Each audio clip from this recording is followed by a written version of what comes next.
Every new boat that we see at the sailboat show seems to be getting fatter. And here's why, and why it sucks.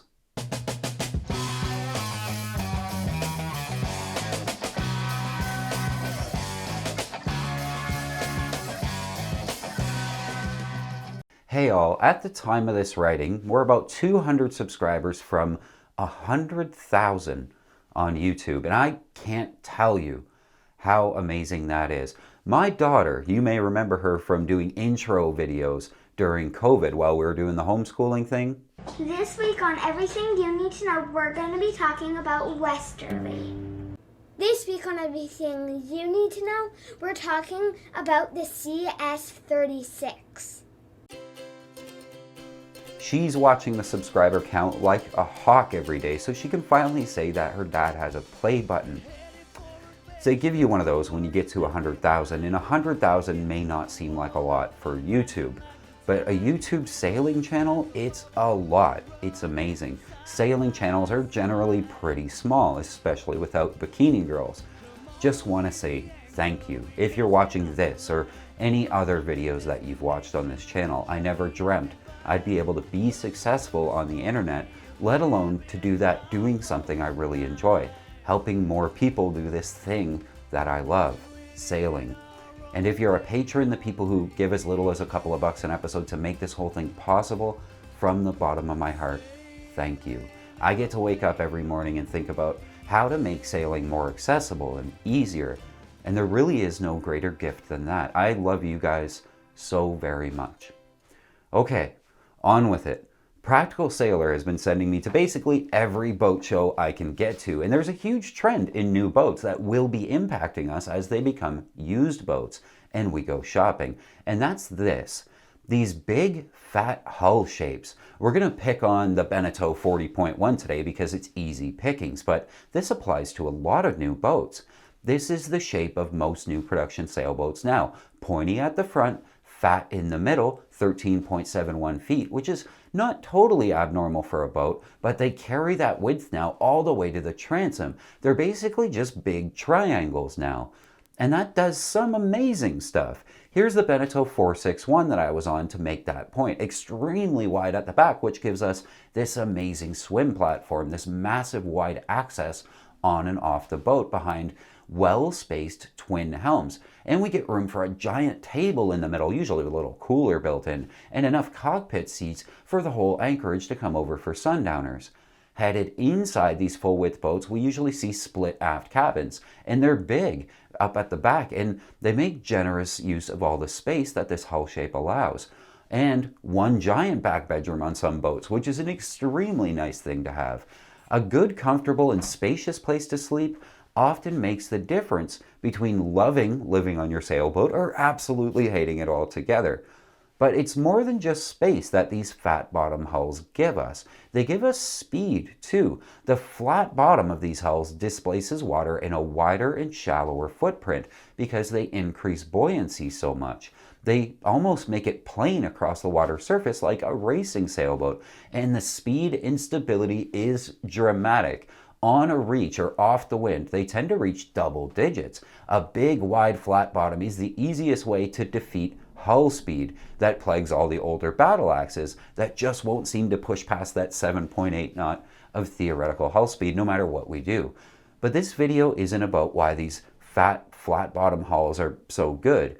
It's about compromise, and it's a big one.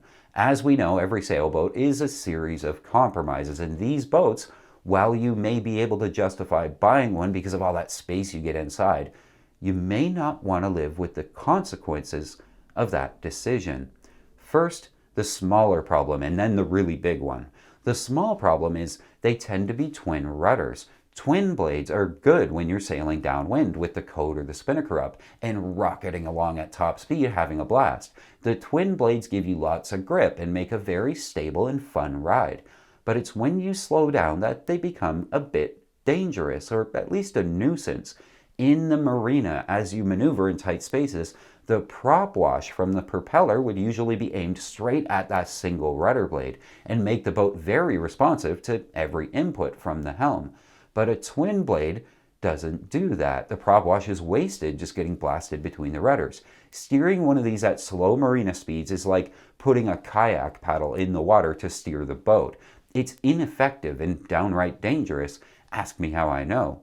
That's why all these twin blade boats have bow thrusters, because the rudders alone are inadequate for marina maneuvering. They simply need a bow thruster to make them work, or they don't work.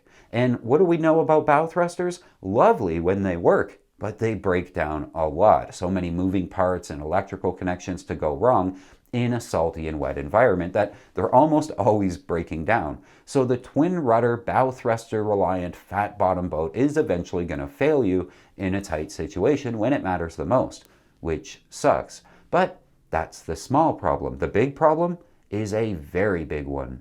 They hate to sail upwind. And maybe it's not the boat itself, it'll be the crew. I was out on the 40.1 and we were really thrashing it upwind in 15 knots actual. A fun boat, but because of the flat bottom, particularly at the front, it tends to try to ride on top of the water as if it were trying to plane. If you look at the front of older boats, here's Lady K for example, they have a V shape that stays in the water and cuts the waves in half. Back on the Beneteau, they're generally flat, so they tend to bash, riding up and down, slamming into the water surface as they go along. If you went up in the V-berth of the 40.1 we were on while we sailed it to weather, it rode up and down and slammed into the water surface with a bang that you'd swear was going to knock the cupboards off the wall. It was intense. The wear and tear on the boat over the years would be dramatic, and the wear and tear on the crew, most would probably say no thanks. I think what this topic comes down to is this. Do you want to go sailing on a boat that sails very well on all points of sail, or do you want sort of a dock queen? These ultra-wide boats are dramatically better at living on, and if all you plan to do is sail downwind or on a reach, and you'll be sparing no expense on maintaining things like the temperamental bow thruster, they make a lot of sense for you to buy one.